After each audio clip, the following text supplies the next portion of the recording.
Well, Sylvia, how's her message, guys? Come on.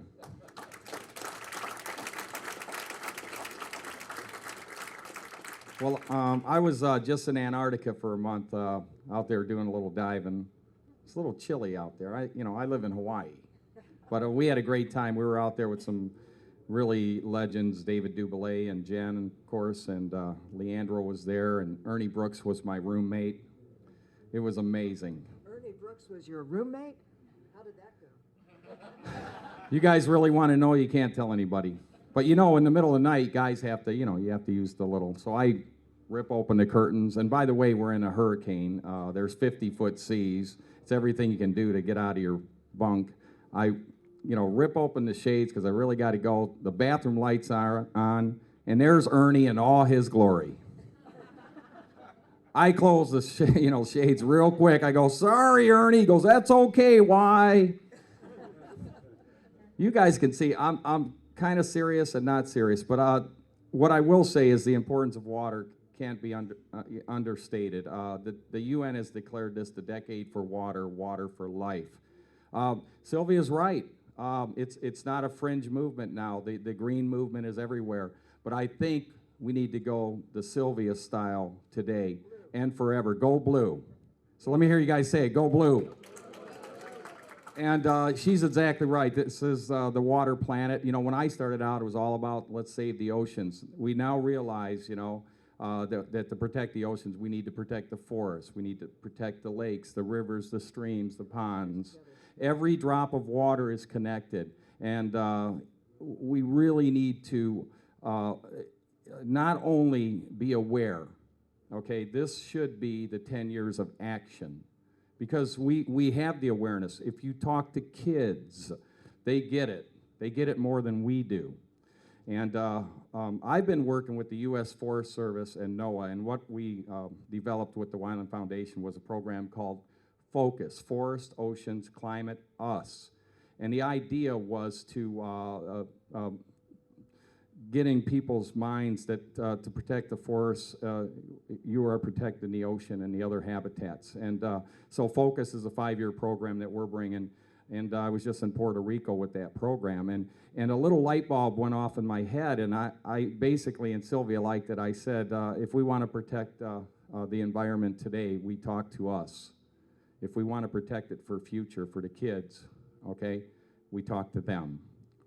So the Wyland Foundation, thanks to Sylvia Earle, coming on day one with Lloyd Bridges and Buzz Aldrin and Bob Ballard, these guys, they don't know how much they mean to me going out there and spending time painting with kids, getting the message, getting them involved through art, through science. I've been very fortunate. I've painted with 1 million kids. I count them now. 1,000,001. In Puerto Rico, there was 1,000. So 1,000,000, 1,000. 1 million kids here, 1 million kids there.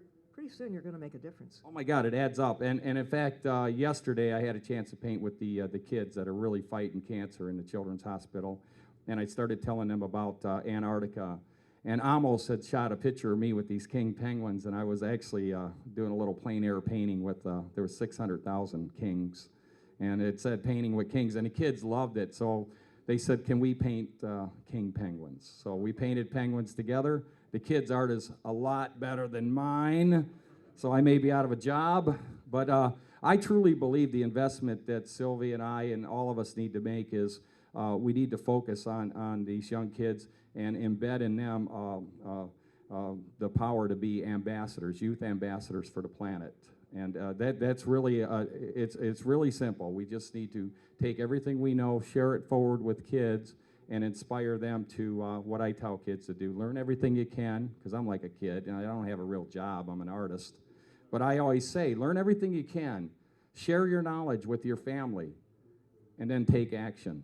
And by sharing their knowledge, these kids, and you know it, Sylvia, if they learn something and they tell their parents, they have more power to create change in the family, okay, than we ever could. So it's not only about sharing our knowledge and inspiration and inspiring them to become youth ambassadors. We need to even think bigger. Today, we need to think as big as we possibly can, because in the next 10 years, we're going to see the results of of overfishing, of pollution, of climate change, everything. So we need to put everything we have into it. If we all pull together, we can protect the blue planet. You can do anything. So here's Sylvia. Thank you, guys. Here, here. So, Wyland, it wasn't that long ago that you and I were painting. You and I were painting. You were painting, and I was messing it up a little bit on the White House lawn. It was Easter. Easter egg roll. The president invited us, Sylvia and I. Invited you. Well, and I invited Sylvia, so he invited us. Always bring your friends, guys. You know, the collaboration, you know, in the early days, it was Jacques Cousteau out there by himself, maybe Greenpeace putting their boats in front of harpoons. Today, it's all about collaboration. If we work together, we can achieve really big goals. The biggest goal of all today is to save the oceans, to save the blue planet. So we're going to go blue. We're all going to be on board with this, right?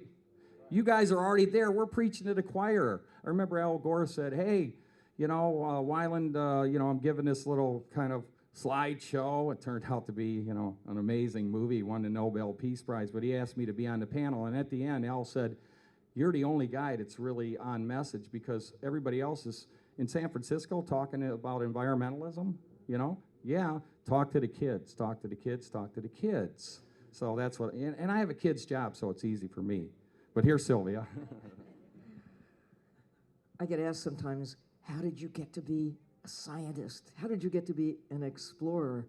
How did you get to be the explorer in residence at the National Geographic? Good gig. And I say, you know, it's really easy. You start out as a kid, and then you very carefully never grow up. You listen to that, right? Yeah. Good. Remember that. You do what kids do. You ask questions.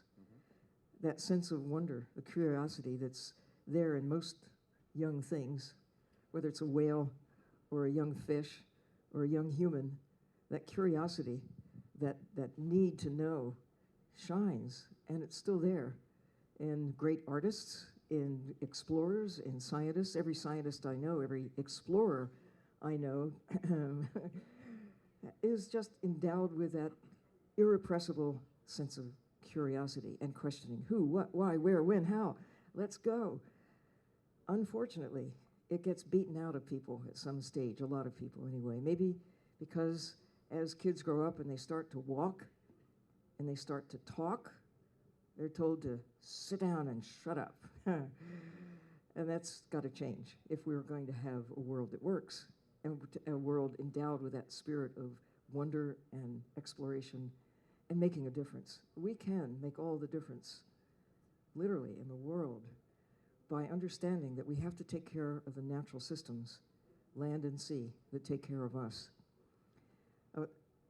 3 years ago, I went to a conference in Spain, and I had a chance to tell in 15 minutes why the oceans matter to an audience. It was the Geographical Society in, it wasn't Spain, it was Portugal, actually. No, it was Spain. I'm sorry. It was Spain. Too many talks, too many places. Well, the next person who was up to speak was John Hankey, and he was sitting right there in the front row. John Hankey is the guy who got something called Keyhole started that became Google Earth. And I loved Keyhole. I paid my $600, downloaded it so I could hold the world in my hands and turn it around. It just was such a cool idea. And then Google acquired it, and it became Google Earth, but they, again, charged $600 so you could do it. But I paid it again. Now it's free for anybody. Hallelujah.